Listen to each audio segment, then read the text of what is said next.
Nyaj. I'm sorry? Nyaj I. Hey, Alex. Ita I tau I yeah dud.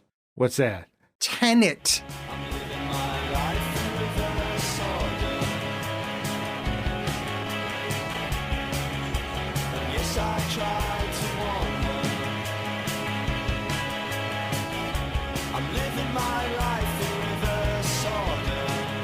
The original cut of Star Wars, the original one, not before it was episode 4, just Star Wars, 1977, gets shown to early people, friends, family, and it is universally panned, saying this is incredibly boring. They go back and Marcia Lucas, his then wife, re-edits the end of the film to include at the Battle of Yavin, where you see the hologram readouts of the Death Star about to cross the planetary horizon, so it can take the shot. All of the computer stuff and the stakes of there's a time limit that has to happen before it explodes was added by Marcia Lucas, who was his editor at the time. Basically making Star Wars. There was actually a documentary called How Star Wars Was Saved in the Edit. I say all this in that Christopher Nolan needs a Marcia Lucas. Because this movie is the best boring movie I'll never watch again. Like, there's so much good in this movie, but it's rare that I actually can open a show like this. I kind of hate this movie. Like, it's frustrating to me that this man has so much raw ability at making film and just produces this sparkling adequacy. Just like, oh, look how fucking adequate I can be. Like, I can do dumb truckloads of competent filmmaking. You want to see really, really great stunt work, really great practical effects. I can do 2.5 hours of it. What's the story? It's because forwards and backwards. Yeah. It's you mean in the middle. Oh, is it going to be a surprise? No, I'm going to give like really, really heavy hints throughout the whole thing. Right. Like, in fact, about halfway through, you're going to realize and go, oh my God, I have to sit through the whole rest before I get to the inevitable realization that this could also be played in reverse. Oh, fuck you. Yeah. Fuck you, Christopher Nolan. See, I'm on the opposite end of it where like I agree. Like, this movie is a mess in a lot of ways, but I still like it. And I do think, particularly towards the end and the temporal pincher attack, this is my second time having seen this movie, makes even less sense in how it's put together. Oh, yeah. But I think some of it is that I'm coming from the point of view of this doesn't have Jonathan Nolan, who this dumb stuff is happening, but it doesn't have this is so important what's happening right now. Okay, now that Jonathan Nolan does for fucking everything. Like his, going back to the Alex Guys days, that was part of my huge problem with Westworld is like, that's where this is sounding familiar. I'm like, we've talked about this. Yeah, if you just had this stupid thing and didn't just put like, oh my God, look at how important this point is. Yeah. That I like it. That it is just, I said it before when I first saw it, this is Time Cop shot like an expensive watch commercial. It's dumb. It doesn't make any sense, but I think also it knows that to a degree. I mean, this is the first Christopher Nolan movie, I feel like, where multiple characters go, don't worry about it. Rather than, even though there's so much exposition in this still, the central tenet of it isn't just constantly being explained to you. Hey, look at that. I crossed my fingers when I said that. Like Interstellar or Inception or something like that, where they just keep hammering home like the idea, isn't this incredibly intelligent what we're doing? Where they just, several characters are like, yes, it's complicated. I don't know. This is what we're doing. Just go with it. And I feel like that freed me up. You can argue it is kind of hand wavy or whatever, but I think particularly coming from a what I just said, like Christopher Nolan being this over-explanatory thing, I felt that was kind of freeing. I'm like, okay, let's see what you do with this. And the answer is a bunch of garbage, but I still had fun watching it.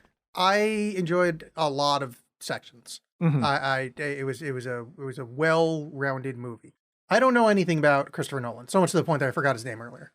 I didn't forget his name. It's that I kept wanting to call him Hans Zimmer. I'm like, no, that's the other. Like, that's the music guy. Yeah. Who didn't compose this, but still had a very Zimmer-esque sound. It sounded so much like him, but it definitely wasn't. So I don't know anything about him.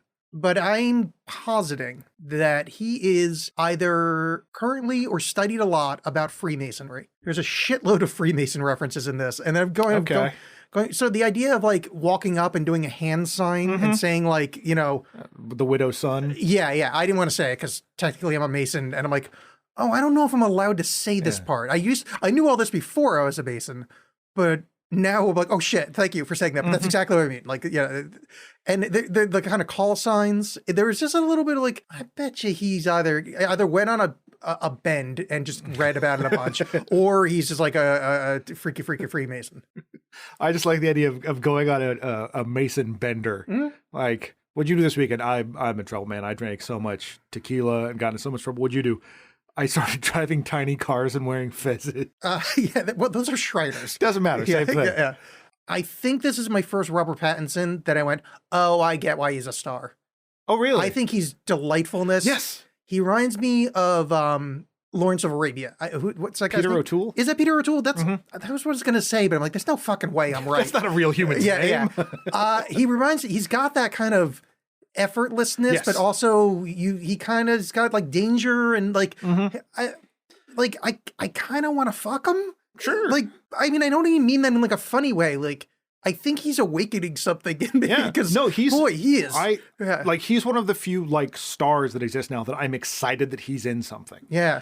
I think it's fucking awesome that him and Kristen Stewart were in this dog shit film series. Oh, yeah. That everyone just ragged on or whatever, and like have both gone on to have like successful careers doing bigger, like more serious movies, I guess. That they were able to break out of this when you look at say Harry Potter, that hasn't been the same success for those people. Granted, I'm not saying that, they've been making like Daniel Radcliffe has clearly been making the movies he wants to make. Well, I would just say that Gilderoy Lockhart was in this movie, as well as Cedric Diggory. Yeah. There are 2 Potter alums in this. Right. That's not what they're known for, though. I think 100% they are. Well, it's the most famous role. For not Alex's. Sir Kenneth Branagh's most famous role is that one Harry Potter was in because his wife talked him into it. Yeah, which, as an aside from all that, speaking of performances, impressive for Kenneth Branagh. Absolutely impressive to play a villain who whispers and talks like this in a fucking Christopher Nolan movie. Yes. I'm going to talk like this, and I know you're going to cover up all of my dialogue with bad mixing.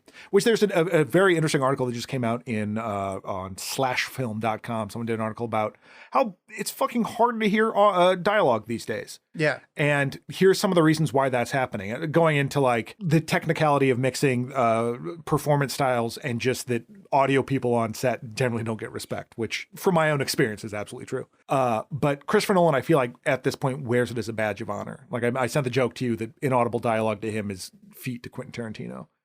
And yes. I do think like there's a certain amount of like, no, fuck you, this is what I'm doing. And it's frustrating because there's certain things where like, okay, so this person is wearing a mask and you don't feel the need to boost up their audio because you want to make it sound like more realistic or whatever.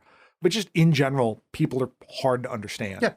And it's baffling that that's a choice that you made. It's plain and simple. It's bad mixing. It's just what it comes down to. And I think we talked about this briefly in the Dune episode, where it's like that felt like part of the thing. Like when you can't hear Rebecca Ferguson doing the Fear's the Mind Killer thing. Yeah.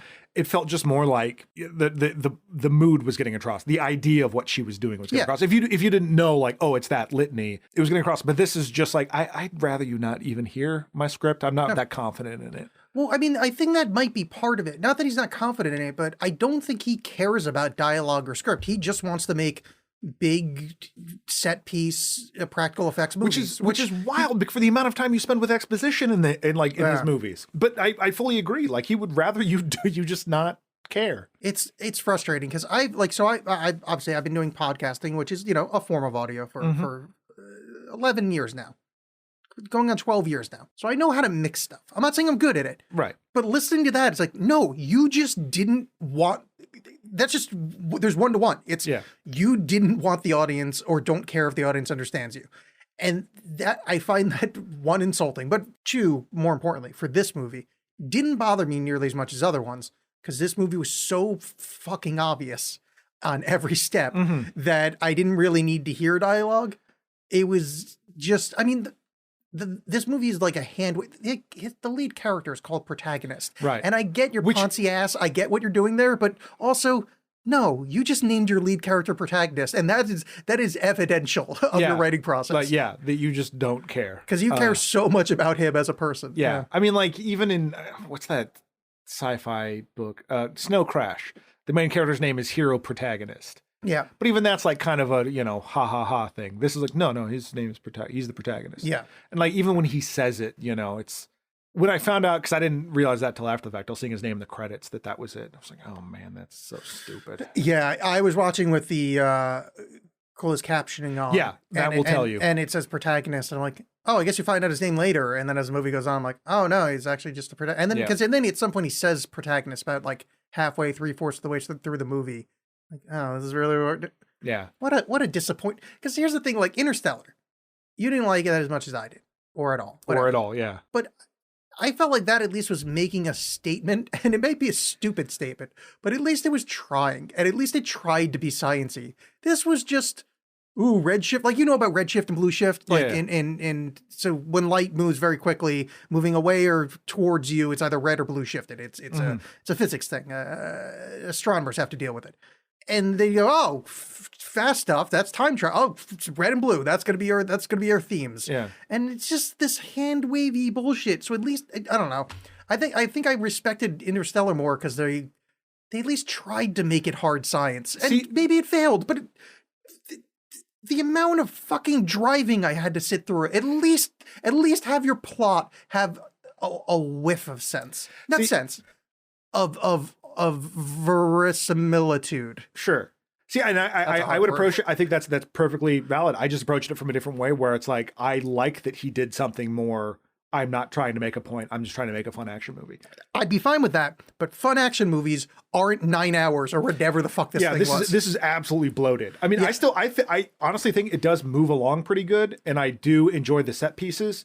There's just a lot of it, and attention could be focused elsewhere. Like, this could be streamlined 100%, but I do like the revisiting of the plane heist. Not only just because it's completely lacking CG, that like it's all a physical thing, and just like the changing of the point of view of the fight. I enjoyed that a lot. Where it lost me was right before that, and it got me back. But I think it's just about the halfway mark where, whether he wants it to be this obvious or not, you get the, oh, this is going to be a Mobius movie. This is going to be, we're going to see the beginning and the end. I watched Primer, I already got this. Yeah. But when that realization happened, and they were about to start gearing up for the set piece where we're going to need a fire truck and blah, blah, blah. It's about 5 minutes before there.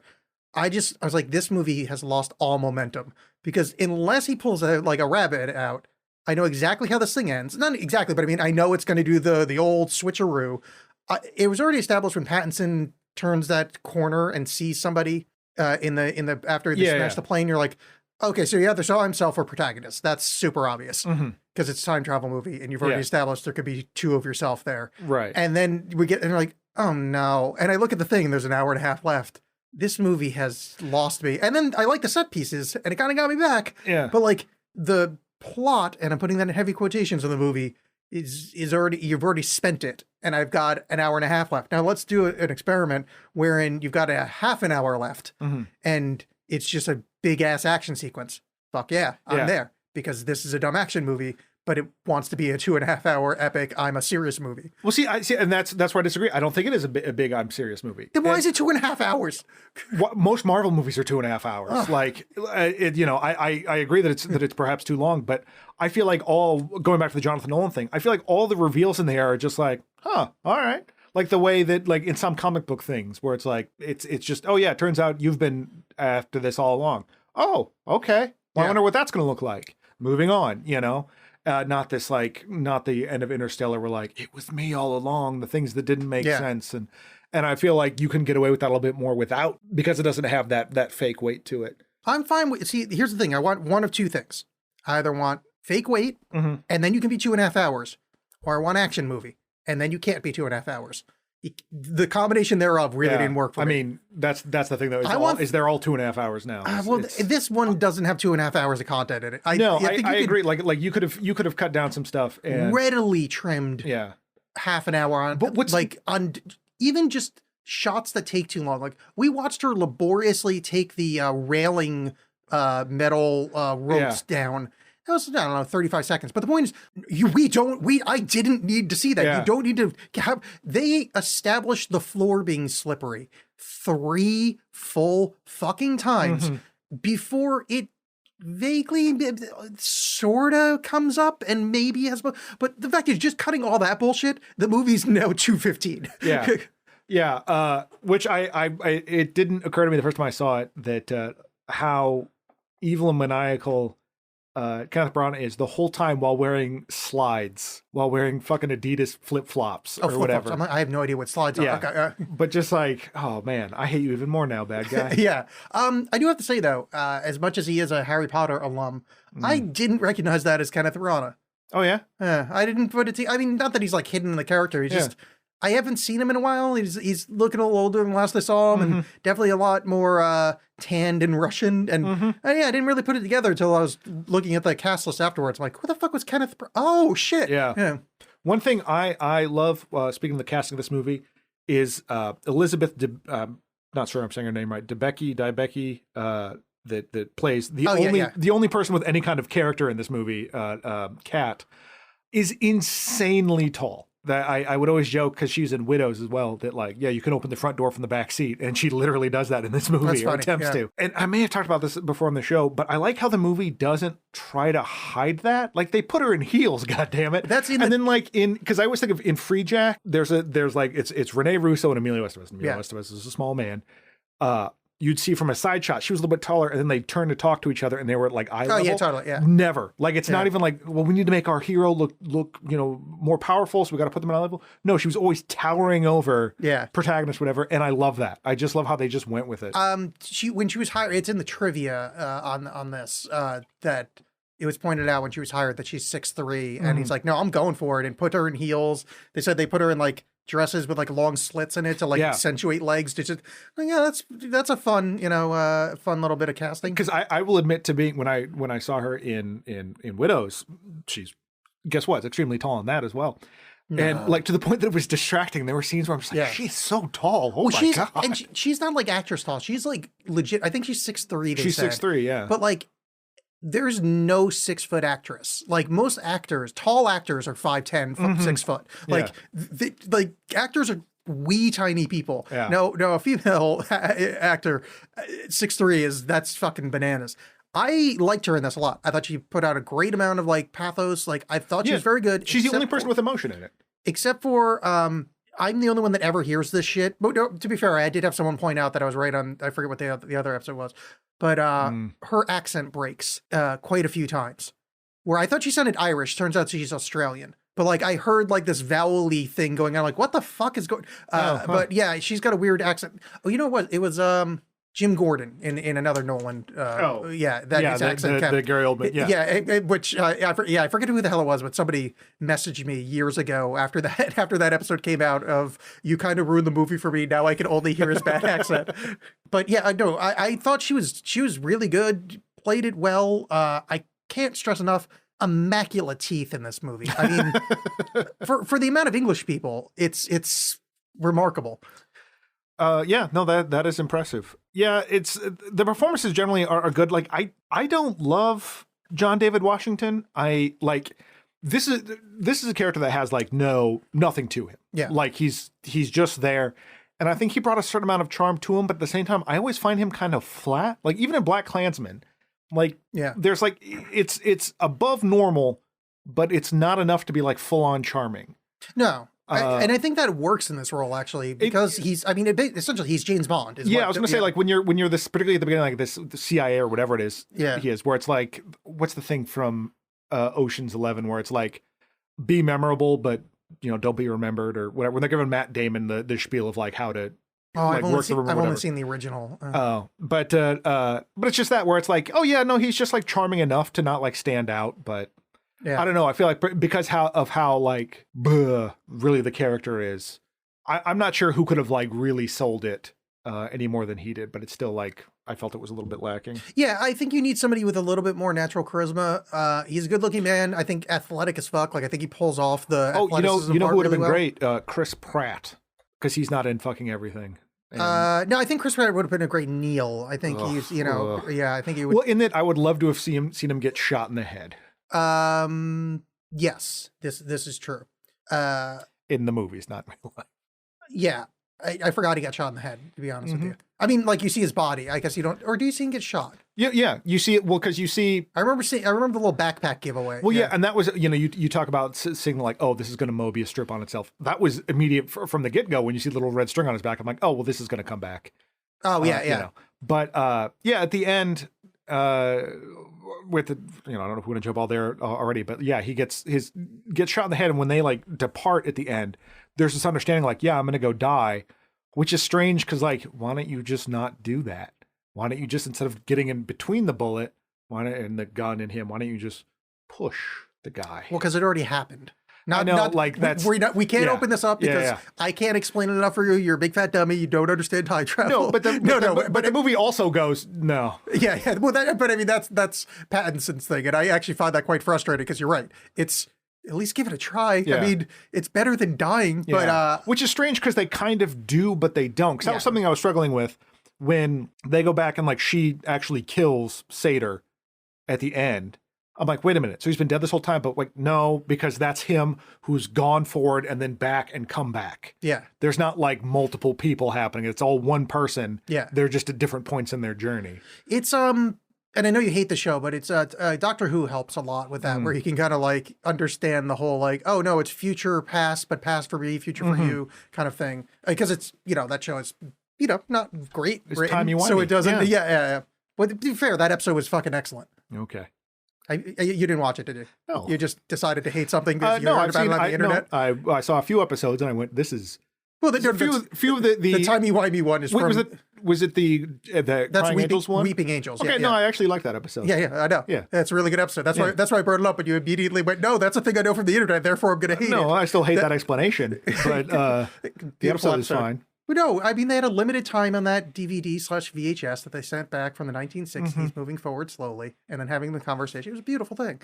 So since we're talking about the end bit, just because I want to make sure I get this right, this is the charming Robert Pattinson part where he's like, oh, so he's like, to you, this is just a beginning. For me, this is the end of beautiful friendship.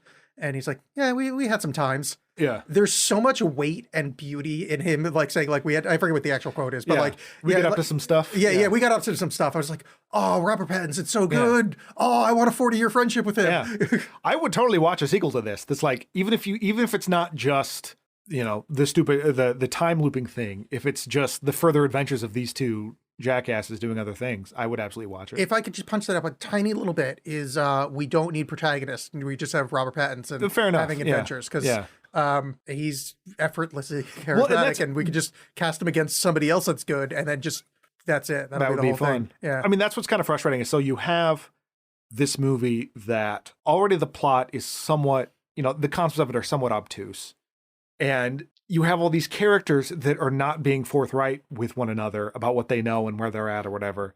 And you are constantly just in this movie. No one wants you to know what's going on. Like you have no foothold in this entire thing. It seems like it's like right when you think you know something, it's like, no, it turns out, and I mean, not like the obvious plot stuff or whatever, but just like who's doing what. It sometimes feels hard to know what's going on. Yeah. And I think it's part of what Christopher Nolan thinks is good filmmaking is keeping people confused so that when the reveal happens, like, oh, it's made sense all along. Where it's like, no, you purposely obfuscated like a lot. Yeah. Like this is you not being a clear, crisp filmmaker, which is why it also took 2.5 hours. I can't stress enough how too much long this movie was. Yeah, I mean I don't think there's a set amount of long a movie should be, but I do think there are movies that are too long. I mean, I've seen 90-minute movies that are way too long. Oh, totally. Yeah, no, it's just like I can sit there 4 hours. That's fine, but this was too long. It got me thinking. I mentioned on the previous episode that I had seen rewatched recently Mulholland Drive. There's a difference to me in between like movies that you can walk away from with different interpretations and puzzle box movies. Yeah, and like this is a puzzle box movie where it's like, no, there's an answer here. And he wants to make you work for that. And there's a certain subreddit kind of human being that loves that stuff.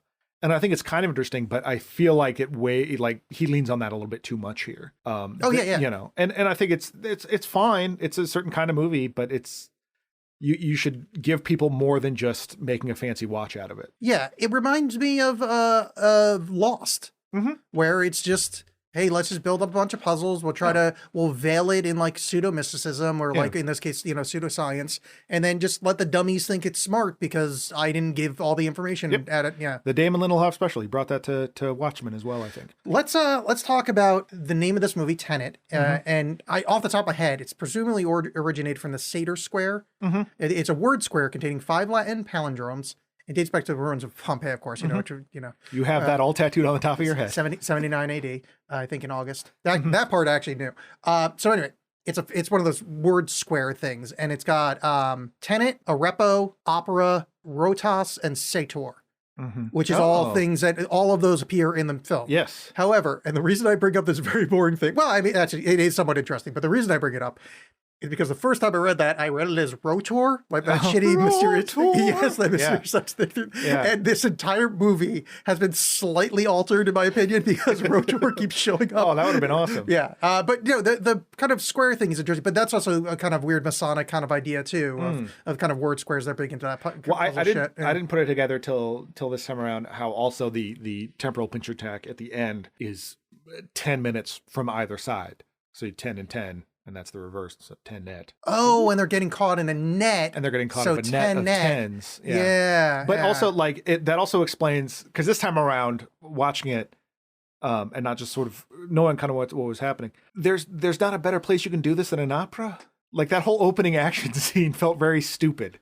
Like, why would you do this at an opera? When, like, all the terrorists come out and like smash up the orchestra, like it's going to reveal that they're Twisted Sister and be like, no, we're here to rock. Forget all this stuffy classical music.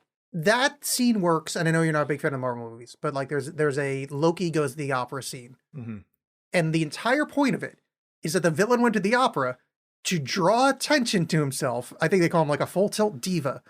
It's literally the point of it. In this one, it's, hey, where can we have a really covert a fucking symphony? That's like they're doing this to try to make you to disappear this one guy. Boy, there's a lot of easier ways to do that. It is not I bring up the Marvel thing because like it's literally a plot point in another long ass action movie of that's what you would do if you're like a person looking to garner attention. Well, it's a neat little sequence, but I think it kind of like gives you a heads up right at the beginning, like, look, don't think about this too much because this is dumb. Oh yeah. So during that, you get starting to see a little bit of the reverse, like the bullets coming out. That's the first time you see it. Yeah. So I really love where he meets. Fast forwarding a little bit, but he meets the scientist lady that kind of explains reverse entropy or whatever. But where she picks up the bullet backwards and she says, "Oh, you have to have dropped it." Yeah. That I went, oh, God, that's like the best writing that's ever happened. Yeah. I love that so much. The intentionality, but in reverse. Like literally, it reminds me, and a lot of this movie did because they played with the language when referencing past and future events. Did you get far enough in The Hitchhiker's Guide to the Galaxy where they talk about how hard talking about time travel is? Yeah. That it ends up you having like 6 different tenses, and most people that try to learn it go insane. There's some of that in here where just people are like, well, it would have happened, but he was the future, and then no, but it was me, but it wasn't me. See, I haven't met you yet, but that's me from we're just like, I don't know, but I love you have to have dropped it. That's so good. Yeah, I think the movie that also ties into the movies kind of being like, don't think about it too hard, because it probably is difficult to write a script where you have to keep trying to reference that when you can rather just tell people like, you're not. I like how the Ives or whatever, the tough British military guy is like. You're still thinking linearly because it is like you have to completely change how you think about these things. I thought that was sort of interesting how they worked around that. But yeah, because that whole rest of the scene, I'm like, okay, and he's going to drop it. Oh, he doesn't drop it because no, you have to have dropped it. Like it's just the way you're thinking about doing that. Yeah, it's not like it's not Bill and Ted's Excellent Adventure. We're like, we got to remember when we get out of this to put the trash can up there so it can fall on the people.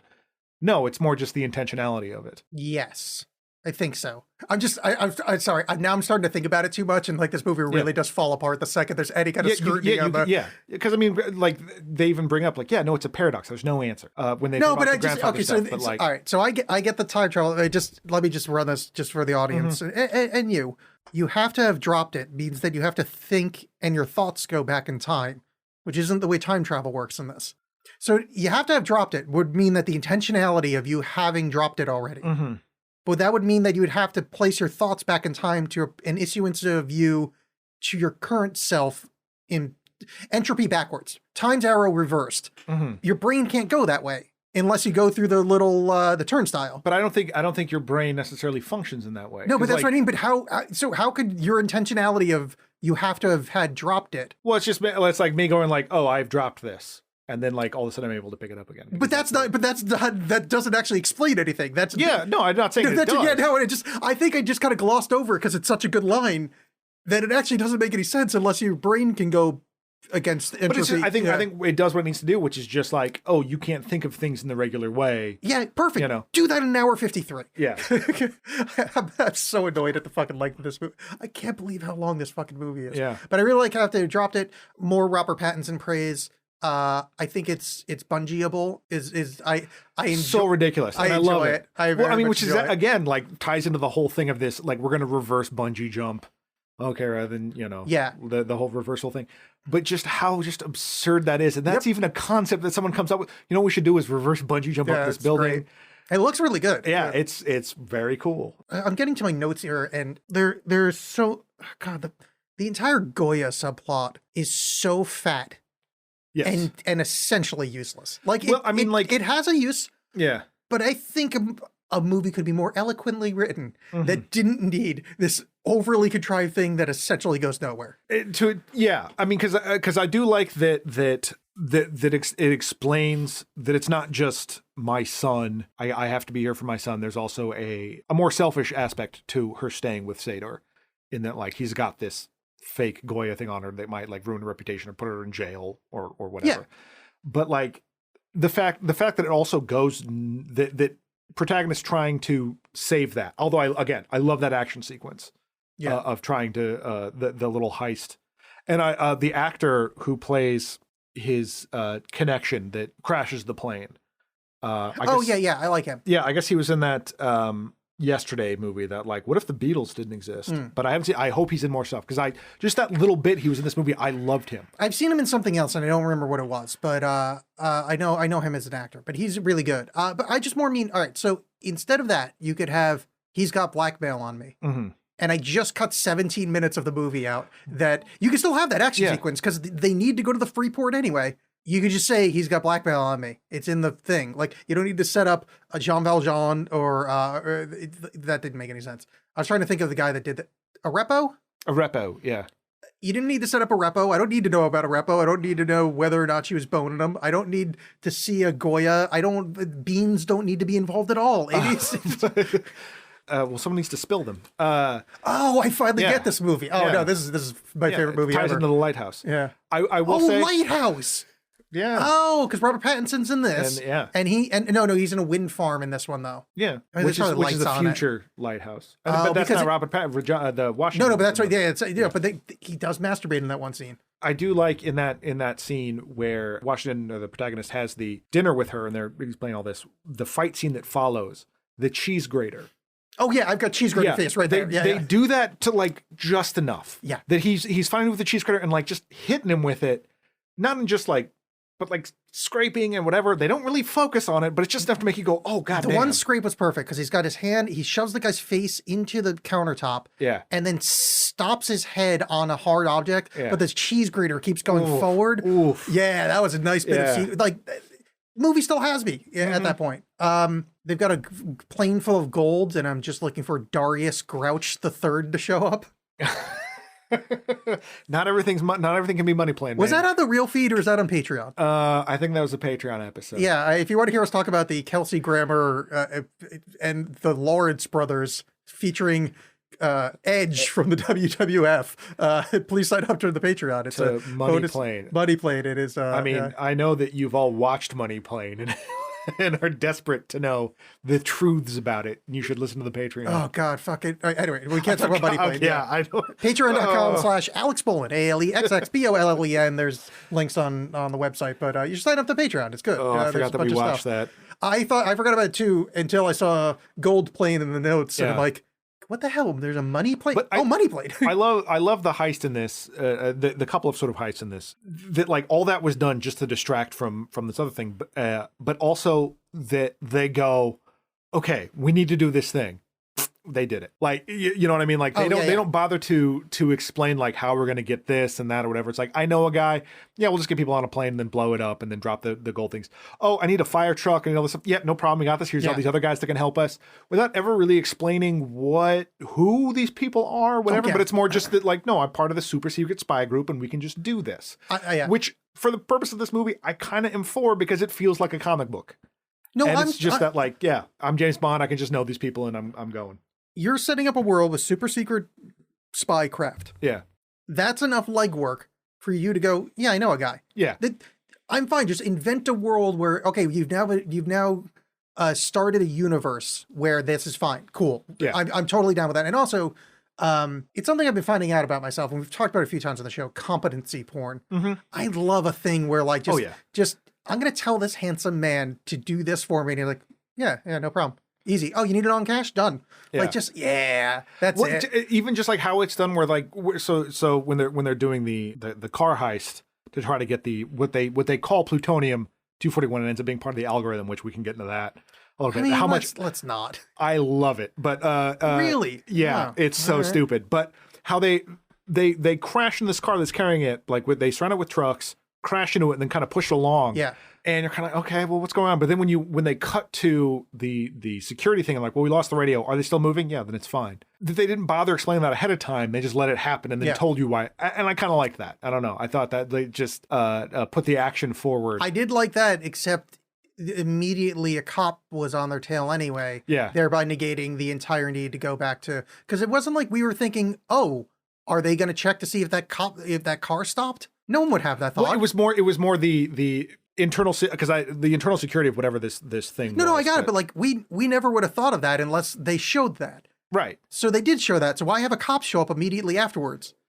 Because to show that how much they planned for everything, but things can still go wrong. It's. And then it all ultimately didn't matter. The second you look at stuff, what it is Nolan going, it's so fucking smart. Yeah. Absolutely. That's so much of his movie making in general. Chekhov's everything. Yeah. Which is why, again, like, because it doesn't have that, like, but this is also very important. It's just him going, look at this crap. And I'm on board. I really enjoyed that sequence. It was a nice bit of action. That yacht is, I don't give a fuck about like wealth stuff. Mm-hmm. Most wealth stuff just seems stupid. Yes. That yacht is fucking awesome. Yeah. That where they're hanging out, like that one scene where she's on that cliff that just looks like the most expensive place that's ever lived. Yes, yeah. And then she's got this giant ass yacht at those cool fucking sail things. Mm-hmm. Fuck yeah, dude. Yeah. That I get, yeah. Yeah, like I don't give a shit about that stuff. But here's another way to ruin this. Imagine it's that lake on Naboo. Yeah. Anytime I see rich people near a lake, that's what I think of. You think of Naboo. Yeah, the aristocracy on Naboo. Uh-huh. Padme Amidala. Mm-hmm. Held Lake on Naboo. Yeah, I don't remember that. In the novelization, there's a great scene where... Nope. You sure? Yep. Oh, here's something. It's kind of the same thing we're talking about with picking up the bullet. I don't think I really understand how reverse bullets work in regard... So if I'm going to shoot you with a reverse bullet, I've already shot you? Is that the idea? Yes. I didn't quite... Maybe I am just too stupid for this movie. Obviously, he's a no. I don't think I understand the kind of, if you go back in time or whatever, you're inverted. Yeah, I don't think I understand how the weaponry would work. Yeah, I don't fully understand that either, because I didn't understand how the reverse, and admit, I will absolutely fess up to, maybe this is in there and I just missed it, but like how, yeah, he shoots her and they're like, well, okay, so we uninvert her and then invert her again or whatever it is they do, and that somehow will make it better. But yeah, it's going to take a little bit. I just never understood that whole thing. That somehow getting shot in reverse was somehow worse. That part I kind of understand. Not that I understand it, but what I read it as is you're almost like infected by the wrong kind of entropy. Okay. Like it's almost that makes sense. Sure. And that's how I read it. Yeah. So when you get basically you're like resetting everything. So everything's back on the same schedule. Yeah. And then you can get sewn back up. When you go to the other side, I mean, it's basically you're going into opposite day. And so it's like having a miniature opposite day inside of your tummy. Oh, is that why they kept screaming every time somebody said that one word and then got punched in the arm? Mm-hmm. Yeah. Here's something, as much as I'm bitching about this movie being too short. Hey, let's take a whole bunch of time to set up these windows you have to look through to make sure everything's cool before you go through the turnstile. Mm-hmm. And then they never did anything with that. I don't understand what you mean. They look through the window and it's like, well, if you don't see yourself, that means... Why didn't they like do something with that? Well, they did. You always saw yourself. Like that's it. That's yeah, no, I got it. But like, what? I didn't need to know that. So what you did was set up something that's completely pointless. That's not like, unless you think that's just cool world building. I guess I don't understand what you're getting at here. What I'm saying is that's not real. Like, that's not real. Like, he wrote that into the movie, and then at no point did that time travel isn't real?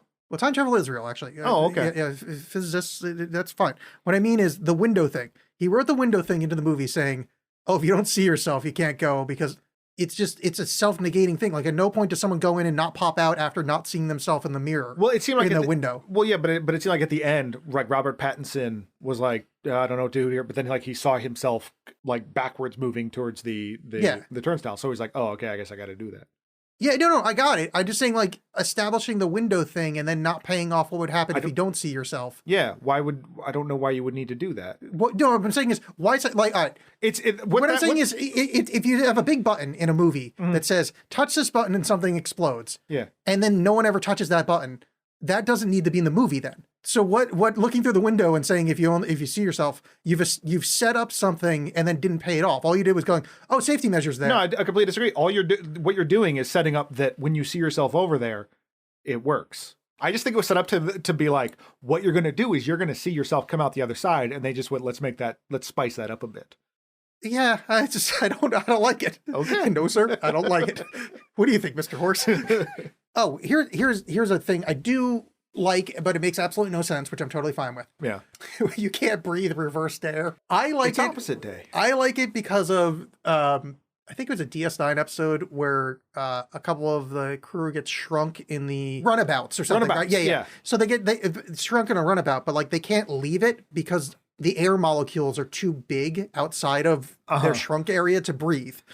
And it's just it's a pure sci-fi idea that I love. Is well, you can't breathe the air because the air's too big. You're tiny now. And this makes a little less sense because it's like, well, yeah, you're inverted, so the air won't pass through. But either way, I just love that as a sci-fi idea of like, yeah, it just doesn't work because you're... What I don't understand with that, and again, I'm fine with just hand waving it away, is that like, here it's fine. Like, oh, we zipped up this tent. It's fine in here. I couldn't understand how, like, when we come out of the turnstile, even though we're in reverse, inside here it's fine, or inside the shipping container it's fine, but everywhere else it's bad. You know what I mean? Are they like pumping in reverse air or something? I don't know. They never explain it, but I just went, okay, fine. Yeah, I'm fine. Yeah, I'm all right with that. This is a safe room that bad guys can't get into. You know what I'm not all right with? Taxes these days, huh? Democrats. Yeah, I mean, that too. Hi, I live in a world where exothermic reaction works. That's how fire happens. But fire makes me cold. Yeah, it's opposite day. Yeah, okay, fuck you. Like, that's just, I 100% as a writer, understand that when he had that idea, that seems fucking cool. Yeah. However, it doesn't look cool, and it was really irritating. It doesn't make any sense to me. Like, it makes no sense. Also, doesn't do anything. It doesn't add to the plot. All it does is add. He just had a cool idea. Yeah. Well, it's like, why would fire be cold in backward? You know, like the idea. I get what the idea is that because she explains that it's not time going backwards. It's that entropy works opposite. So they're putting the assumption that fire is entropic, taking away by burning. So if you're inverted, fire would be, endothermic instead of exothermic. It would pull the hot out. Okay. I'm not. That's dumb. No, it's fine. But like they do explain because they say it's not really time travel; it's reverse entropy, which brings up a whole spate of its own fucking problems. Right. Because also, if it was reverse entropy, I'm pretty sure fuck it. I need to find like a YouTube video of like physicist dunks on Tenet. Well, that's part of the whole thing with the whole ending. The whole plan that Sator is a part of is that all this happened because the person that invented this thing this radiation, whatever, that could cause entropy in certain objects, made a whole thing that turns out you could just make time go backwards, and that would ruin, if you actually activated it, it would ruin everything. Yeah. But people from the future are like sent it back because climate change has ravaged them, and the only way to fix that is, of course, to destroy everything. Wait, what? No. I think you got that wrong, or maybe I've got it wrong.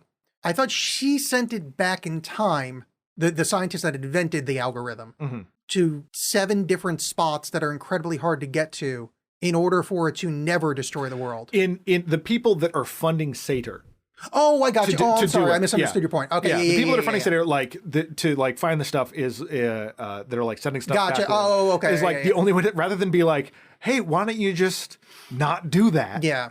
It's like no. The only hope is to destroy the world because we can't convince DuPont to dump less chemicals in the water or whatever. Yeah. We're gonna make time be entropic and then force everything to flow backwards and destroy life as we know it. Well, Branagh has that scene where he's talking about that, and he made it sound like they believe they'll actually continue living, but in reverse. Yeah, I mean, I'm not sure if that's what they were, but I think that's what he was trying. Yeah, it doesn't. And that's the thing that doesn't make any sense because, like, as soon as it does make a sense from their point of view in that, like, if time starts moving, as entropic starts moving backwards, would it ever even reach them, or is it something where all time is happening at once and therefore wherever they are is moving backwards? But it makes more sense for him to just be like, look, I'm this shitty, awful businessman, and I don't care what you want. Yeah. I don't want to miss out on any of this, so fuck it. If I go, it all goes. Yeah. That makes way more sense to me than like these people in the future want me to destroy everything just in case. And it's established with him being a spouse abuser of, if I can't have you, no one can sort of thing. I did like that it turns out she saw herself leaving the boat, and that was kind of like she thought she was being cheated. I don't know. That was like a nice bit of it's.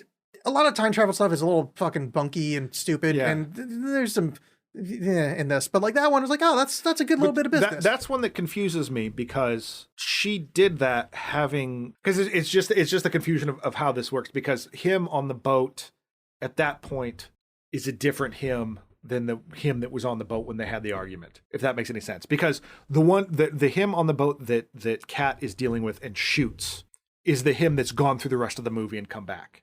Him on the boat that she enacts with at the beginning, is the him that goes through the rest of the movie and then comes back, like before he comes back. Like he's lapping himself at that moment, it seems like, because he knows all the stuff. When he's talking to protagonist, he knows their whole plan. He knows that protagonist hasn't met his wife yet or whatever like that. So I was a little confused as to how, well, then why was she diving off the boat? And because Sator came back, because she's dumped Sator off the boat. Yeah. So it's all fine, but it just took me a second to kind of wrap my brain around it. I still don't think I get that. But I actually had to look. I'm not too proud to admit this. I actually looked for an infographic, and I found a great one that kind of explains it, like a conveyor belt thing about like how this is everyone's journey in the movie, and how when they go forward and back, and that's kind of what I figured out because it is when it's time travel stuff, it's really easy to get caught up in the like I'm traveling back in time, so there's two of us. Yeah. But whatever. Point is that like you're the whole time you're really just watching the same person. There's not anytime there's doubles, it's still the. I mean, that sounds dumb to say, but it's the same person at a different time. Yeah, but it's like so that's a different Sator at that moment. Yeah. Than the Sator that was there previously. Yeah. So I get what you're saying, but I don't really know how it takes a second to really kind of wrap your head around. And the movie doesn't care that you do that. Like it would rather you didn't. No. I mean, it's not I remember complaining about in Interstellar that Christopher Nolan wants to explain everything to you. And so I think there was something in this that I found very refreshing where he was like, no, I don't care. I don't care whether you get this or not. Yeah, I don't think I'm ever going to figure out that her dying off the boat thing is a good point. Okay. So I have a line here. I'm going to tell there's a famous Alex anecdote. I put this movie is impressed in the exact way my terrible poem was. So I went to school for poetry. And when it was in a graduate course in poetry. We were trying to kind of, I don't remember what the assignment was. It was like write a poem around an interesting word. And I wrote a poem around monomicroscopic silicovolcanoconiosis. I was breaking down the word in its syllables, and it was an impressive poem, very well written. It was a garbage heap that no one should read. That is what occurs to me while watching this movie, where it's like, this is so impressive. I have no desire to watch this again. It's like, what a work of just artisan filmmaking. What a great job. I never want to watch it again, and I hope you stop making them. An amazing watch, and like that's fine. I'm just going to use it to see that I'm late to see a prostitute. Like, but who cares? I couldn't help but think, and I know this is absolutely not in his character about my poems. I could not help but think about your poems. No, I couldn't help but think, and even though it's not in his character, of like a younger Christopher Nolan stoned out of his gourd on a couch watching the Enigma Return to Innocence video. There was just everything running backwards. I don't know if you remember that one. I forgot about that. And just being like, what if you made this into a movie? Nice. Yeah. Because the whole time everything's going backwards, which there was impressive. Like that fight scene between the protagonist and the protagonist. Oh, gorgeous. Yeah. Because it's off-putting that when you first see it, you can't really put your finger on why. Because you're not fully introduced to the concept of entropy yet, a little bit, but just like the movements are strange because sometimes it's forward, sometimes it's backwards. And I really liked that. I don't really have much left on this movie. We already talked about how much I'm in love with RPATs and... Well, all right, let me talk about how much I love the algorithm. I mean, I know you loved Space Jam too, but I mean, it was a shallow character. No. Do you know that the villain is Algae Rhythm? Oh, yeah, Algae Rhythm. Yeah. No, I love that. I mean, because this feels like very like 80s, 90s throwback kind of thing where it's like, I feel like a lot of people have an idea of what an algorithm is now. Yeah. Whereas, perhaps 20, 30 years ago, that's like, I don't know what that means. But that whoever invented this thing, it's a formula, but they made a physical form of it, which is just this weird concoction of metal screwed together. that makes it so you can make everything like it's so and it's stupid. Called an algorithm, which is it's not as dumb as calling something unobtainium, but it is phenomenally stupid, and I love it. Yeah, you're right. It's not as dumb. Yeah. I was going to make an argument. No. Unobtainium might be the dumbest thing that's ever happened. Yeah, but just that, I mean, that's just bald face. Like, whatever. I don't care. This like, I don't know. Because the fact that it's also just a junk sculpture. Like, it's not like, we piece together and then it's like the computer thing from fucking Land of the Lost or whatever. No, it's just a weird sculpture that somehow that's going to destroy everything. Yeah. Fine. I don't care. But I love that you bothered to. Well, since we brought it up, and I will, did you watch Fringe? Only a couple episodes of it. Fringe is incredible sci-fi. I've heard it's great. Yeah, I was enjoying what I watched. I just didn't like. By the time I got to it, it was about to leave whatever streaming service. Yeah, the first season is good, and then it starts to get fucking off the hook great. Mm-hmm. Might be my favorite sci-fi show ever. But the point is, and I'm spoiling a bunch of it for you. There's a through line that people from the future that come from a world that was ruined by climate change are taking over the present, and the only way to stop it is for two genius scientists to send back pieces of an advanced machine back in time to be hidden underground and then rebuilt. Hell yeah. That may sound familiar to you because it's the movie we just watched. It's literally the fucking plot to Fringe.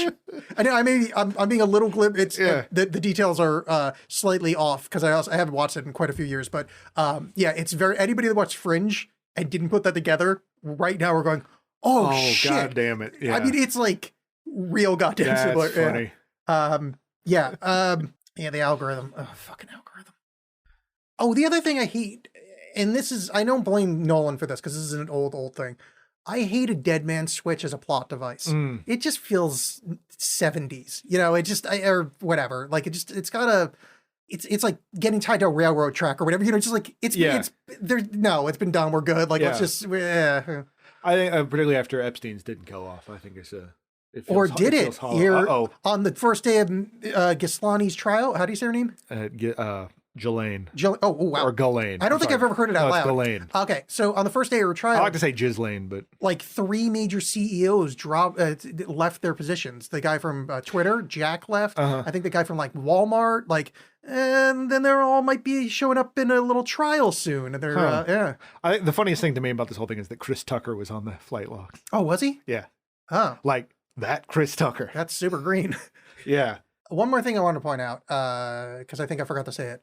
When she throws Sator's body off the boat, there is a beautiful broken neck. Oh, yeah, that dummy drop. Gross. Oh. Like the neck snaps and kind of elongates, and it's not super realistic, but it's not so unrealistic to not evoke it is. Yeah. It's a nice bit of broken neckness. Yeah. Loved that. It was very upsetting. Because you like, as much as you kind of hate Sator, and even in that moment, before like their little interaction before he dies, like you get this tiny kernel of humanity from him when he kind of admits like, oh, I think you're a great mom, and I know that I think I know I'm kind of a piece of shit, but then he immediately like turns and is like, I'm going to fucking murder everyone. And it's going to rule, and I love it.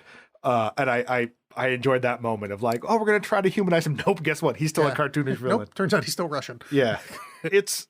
Like I said, there's on paper, I should absolutely hate this movie, but I I maybe had more fun with it than I did with Inception, which I'm not a huge hater of. I think I do think they're both like bloated and overly expository and whatever. But I do think, and like I said before, I don't think that whatever the temporal pincher attack at the end of this movie, I don't know what's going on. I have no, like the bit where the building explodes, but then it explodes in a different part later.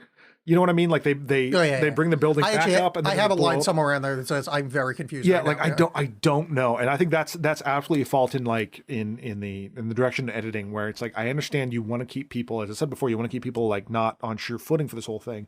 There's so much in that sequence that I have no clue what's happening. Yeah. And for a guy that, for as much as I like credit this movie for being like, don't worry about it, at a certain point, yeah, you need to let us in on some of it. My read of what was going on there, and I'm not positing that this is true, but the way I was taking it was that it's the warring factions. One was trying to like explode the building, the other was trying to like de-explode it, if you will. And that's what we're seeing with what it looks like kind of. It's something like that. It was cool to see, but like I don't. Whatever the purpose was, I don't get it. I just thought that scene lasted. Or like how Robert Pattinson's journey from like going inverted and then not inverted was confusing. There's a point where they did it, where they revisit the plane crash.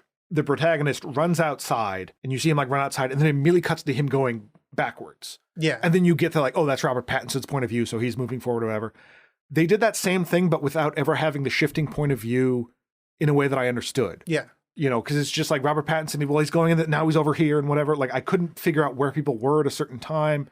It was really kind of frustrating. There were some cuts like that where after she got shot and recovering and Robert Pattinson's trying to sleep, there are these weird kind of jump time cuts that happen. There's just confusing and just it's not articulate, you know. I think that's a good way to put it. But I do think overall it's still, leaving outside the Batman movies, if I were to rank all the Nolan movies, it's still in the upper part of it. Like it's a C plus B kind of thing. I'm of two minds, because the stuff I liked in this I really liked. Yeah. I think that like if I could call up Topher Grace and have him put out like I know how to edit that like just makes a good movie out of this might be an A. Like there's so much I love in it. If you and he has access to the raw audio tracks and can fix that. That would be great.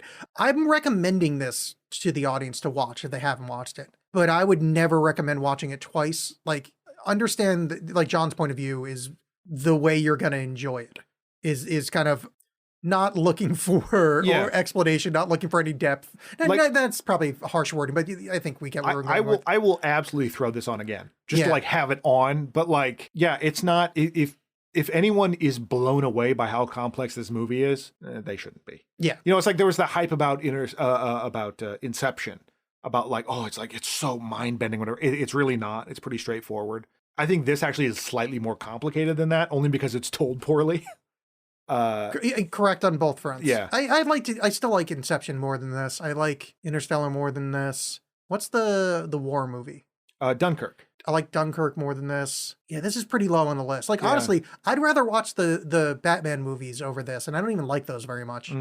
I mean, like, not when I think about it though, like outside of his Batman output, he hasn't made that many stuff. So it'd probably go for me like Memento, The Prestige. Oh, The Prestige I really like. Yeah. That might be my favorite. And then maybe this, and then then Inception, and then like, I don't know, a blurry out of focus picture he took on holiday. Yeah. Interstellar. Yeah, I still like Interstellar. I'm not going to watch it again, but I still like it. Yeah. Okay. So that was that.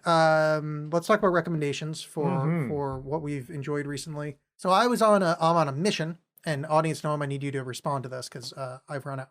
So I went on a kind of quest of, I want to read fiction from points of view I'm not familiar with. So basically not middle-aged white guys, which is 99% of what I read. So not sci-fi. Well, no, but here's the thing. I have a sci-fi recommendation, but from a lady author. Oh. But before I say that, just audience out there, it occurs to me that I have not read any trans or like non-binary writers. I don't even know if they exist other than that Boing Boing lady. So send me some names, because I realized I did a people of color run. I did a lady run. I did a ladies color. And then I'm like, oh, I'm leaving out like a swath of underrepresented. So send that to me at Alex Bolin. Anyway, what I'm going to recommend is Grass by Sherry S. Tepper. It is a sci-fi book. It is the start of the trilogy that I don't remember the name of. I can't imagine I'm going to read all 3 books, but this one is very good. But it's got all the stink of, I wrote one good book. Oh shit, now I got to write more. I mean, I could be wrong. Maybe part 2, like totally like, but yeah, really recommend it. Good sci-fi, inventive storytelling. Yeah, really enjoying it. And it actually does have it reads differently than the Sanderson stuff I've been ingesting. You know, it's not Herbert. So yeah, recommend it. Nice. I haven't checked out the Brandon Sanderson stuff. I was hesitant to do so because I used to be on the Discord for this board game podcast I liked a lot, and there was a guy that I found really irritating who kept talking about Brandon Sanderson. So I'm like, I don't interact with his fans. Yeah, his books are great. I mean, they really are popcorn good. Like it's so much fun. They're not good, but they're great. Yeah. It's funny because this ties into my recommendation. I saw last night at the Hollywood Theater a 3-hour documentary on folk horror called Woodlands Dark and Days Bewitched. If you listen to the Patreon, little Patreon thing I did about it, I kind of mentioned this movie. They showed it, and it is amazing. If you like folk horror, it covers so much ground. I'm struggling with what you're saying right now. Just like this tremendous trove of like movies I haven't seen, and like a really deep dive into this. You know, admittedly maybe a little bit too broad because it's 3 fucking hours. But it's great. But it's also one of those things that I have a tendency of the things that I like, I don't like the people that like the things that I like. Oh, yeah. You know, be it board games, video games, nerd shit, whatever. Like, there are some of the interviews in this. The people being interviewed are just some of the most insufferable people imaginable. Others are great and fantastic, but there's one guy in particular who seemed like he was Will Ferrell doing a cruel impression of himself. It was bizarre, but fantastic movie. If you're interested at all in folk horror, it's just a wonderful deep dive. If you're not, I would recommend. Wait, what's the name of the movie? Woodlands Dark and Days Bewitched. Okay. But as for a straight up movie recommendation, The Swimmer with Burt Lancaster, directed by the Frank Perry. Really? Yeah. Oh, it's so good. It's this amazing kind of nightmare of masculinity. It seems like it's one movie that kind of becomes another movie. I'd seen it on Criterion before that it was on there, and then it got reposted on there under this like banner of American Psychosis or something. So I was like, oh, okay, I'll check it out. And it's wild. And Burt Lancaster, who I generally enjoy, but I'm sort of on the fence with. Some of his shit is a little cheesy to me, but that cheesiness really works for this movie. And also he kind of does a performance that leans into that, but also transcends that. And it I don't know. It's great. Absolutely check it out. It's totally worth seeing. And there's a very young Joan Rivers in it, which totally, like, it took me a second to figure out who it was. And then when I did, my mind just melted. Well, I'm going to recommend the much better Swim Fan. Mm-hmm. Is a remake. Same movie. Yeah. Same movie. Oi, wait. We gardeni en girgam. Bjornkinera piram gifruninum. Huderadskrinerum ellen fredenum. Off-skilled scrifing scarapienum preatum. Is that Ferengi? No, that's really early English that I mispronounced every fucking word. That's the opening lines to Beowulf, the Old English poem by Anonymous, later made famous by trying to take down Wall Street and pedophiles. Oh, made famous by pedophiles. Yeah. Hey, we're for Epstein. Yeah, so we're going to do, for next episode, Beowulf, the 2007 fantasy adventure film that was filmed in what I like to call "What the fuck is this vision?" Yeah, the peak of CG. I'm interested. Yeah, so it's got Ray Winstone, Angelina Jolie, Anthony Hopkins, Robin Wright, Crispin Glover, John Malkovich, and probably more people, but that's where the list of people show up on Google ends. Yes. So yeah, watch Beowulf. Oh, and I should tell you guys, the reason we're watching Beowulf next week is because Robert signed up for the Patreon and recommended it, and I am easily swayed by money. So if you'd like us to watch a movie, sign up for patreon.com/AlexBolin. If you would like to just give us money to shut up and stop doing this, also accepted. I don't really have much else, and you're the only human I ever interact with, so like I kind of need this. Again, offer me money. Accepted. All right, fine. Oh, so if you want to see the dissolution of John and I's friendship, I don't know, what, $25? Offer me $5. $5? Jesus Christ. I mean, look, I got a low self-esteem, but... Sorry. At least $10. Oh, come on, at least a 20 spot. At least a Jackson. Is that a 20? Sure. I've never had anything lower than 100. So we'll see you next time to watch Beowulf. Goodbye. Goodbye.